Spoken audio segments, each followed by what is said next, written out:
So, do inanimate things have impact on you? Yes, if you allow it. You are the only creature on this planet who's been given the freedom to shape your own life. It is this freedom that human beings are suffering. For good luck, you keep it in the pocket. If it's on your finger, they will think you're…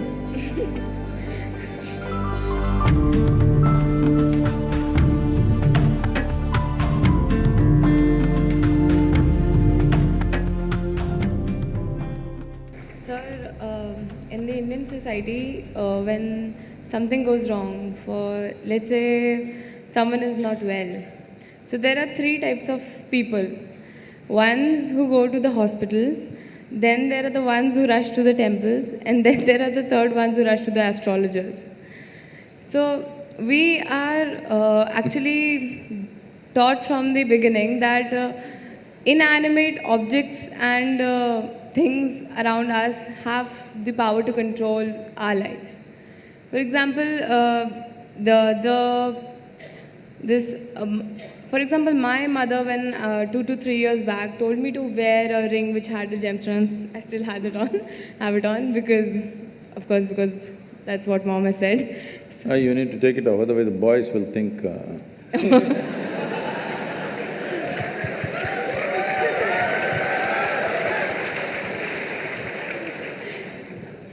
For good luck, you keep it in the pocket. If it's on your finger, they will think you're…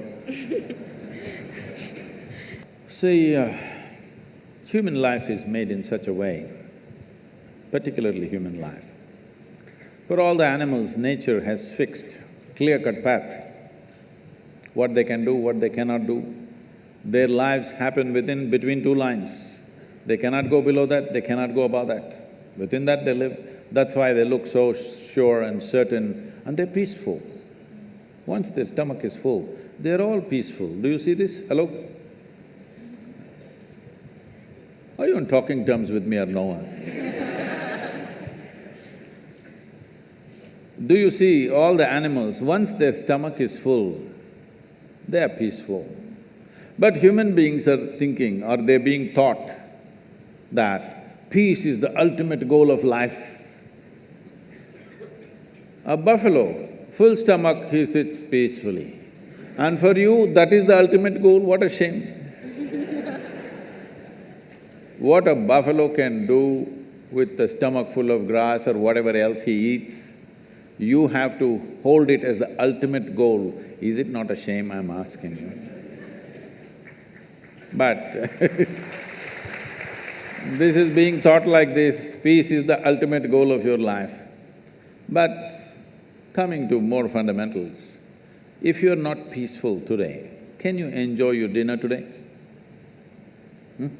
No. Can you just enjoy walking down the street? Can you enjoy the company of a few people around you? No. If not ecstatic, at least you must be peaceful to enjoy anything in your life. So I'm asking, should it be the first step in your life or the last step in your life? Such people will only rest in peace. Now, do other things have influence on us, particularly inanimate objects? The gems and the diamonds and things like that, and also the planets. See, the nature of the planet has a certain influence on the life upon it. You will see on full moon days and new moon days, many animals behave in certain specific ways, simply because they're influenced by it. You know the whole ocean is rising. When ocean, which is millions and millions of tons of water, is able to rise, when 72% of your body is water, you think it won't rise at all? It does.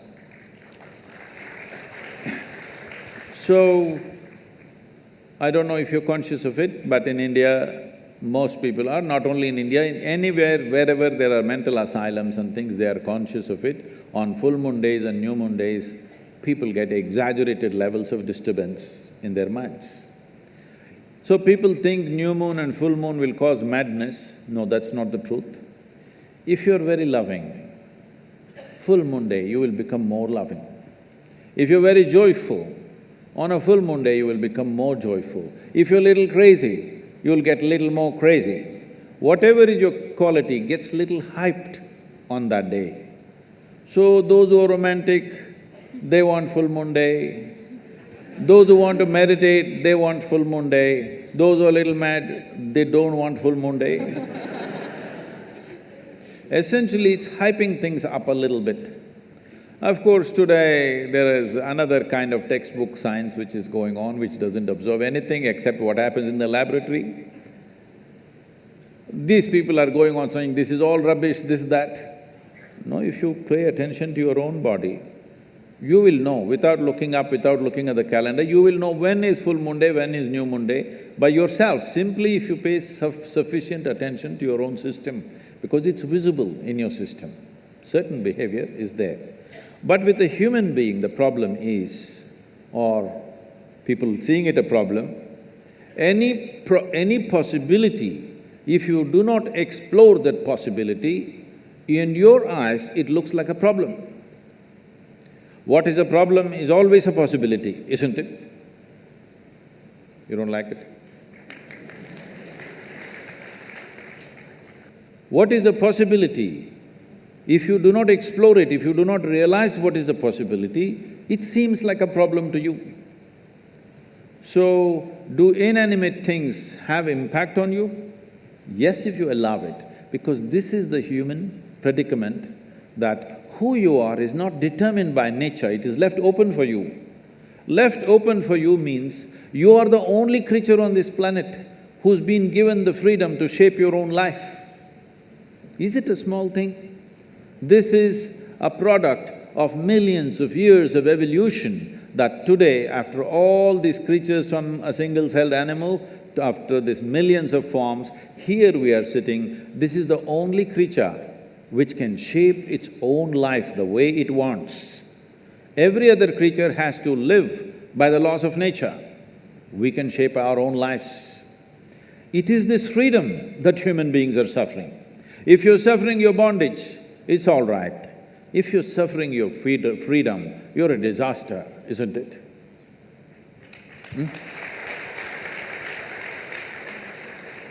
You're suffering your bondages, you're chained to something, you're suffering that, understandable. But you're suffering because you're free. Most human beings are suffering because they're free.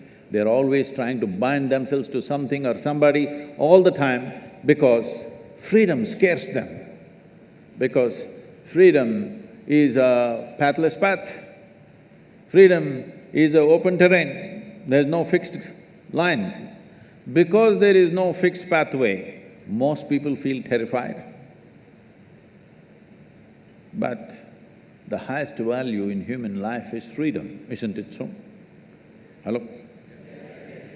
In this culture, the highest value in this culture is not God, not heaven. Mukti, moksha, liberation, freedom is the highest value.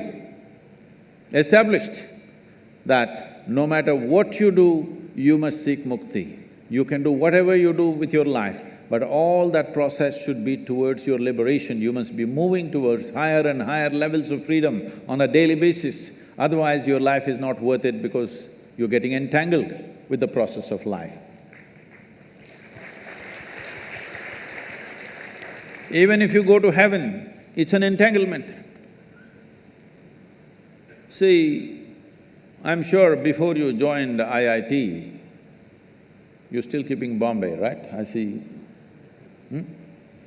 Before you joined IIT, when you have written your whatever entrance tests and stuff, only thing is somehow I want to get in, because it's like heaven, entering heaven. No matter what, I want to get in, that's the only thing I want. After you get in, see how many problems.